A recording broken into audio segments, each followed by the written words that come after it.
But now I want to turn to the politics of the immigration crisis, a big story over the last couple of weeks here in Washington. Thousands of unaccompanied children continue to cross the U.S. border. The president's pressuring Congress now to help him fix the problem, requesting $3.7 billion in emergency funds.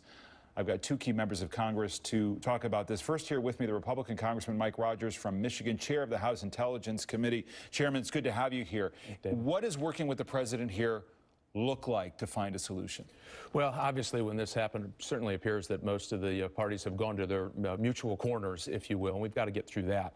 But more importantly, the president has tools in his toolbox that he can do immediately to stop this. So Dianne Feinstein, the co-author of the bill that allowed for these folks who are not from Mexico or Canada that bring minors into the country not be deported right away, there's circumstances, and she believes as the co-author, that would allow them to immediately and responsibly get these children back to their home countries.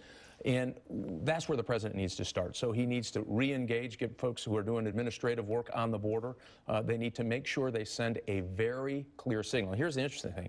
This is a bipartisan issue. Hillary Clinton says if you want to stop this, you need to start sending these kids back to let people know, don't put them in the criminal pipeline to come into America. Certainly Dianne Feinstein thinks there's a way for the president to do this. The majority of them have to go back home.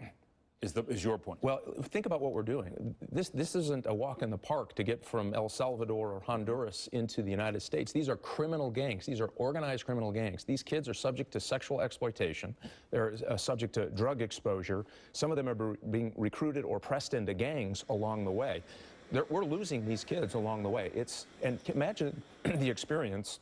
Well, but doesn't that raise the point of then why just turn them away? Do you not have to come up with a process that can more safely return them?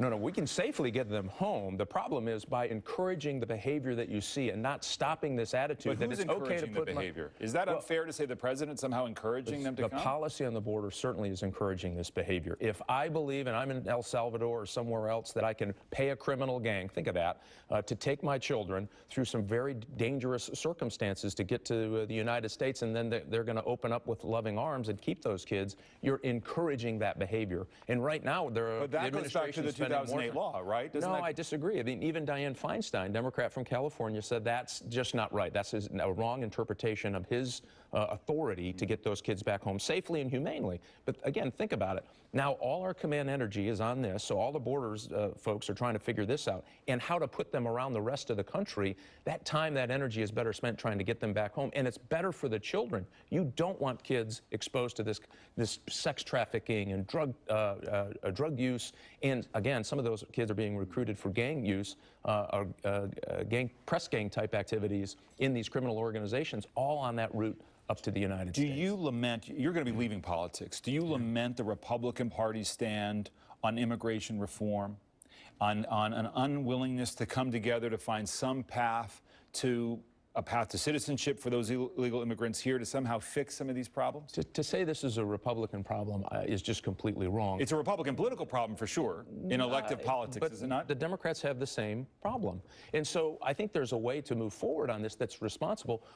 Most Americans, I mean, it's off the charts, say, hey, secure the borders first. Think of this. This is a problem that we talk about, and it certainly has serious consequences. Oh, by the way, the public health security problem is now growing. We're going to have the highest number of measles cases than we have in over a decade, and 97% of those cases have been imported. But secondly on this, you have a national security problem, a public health problem.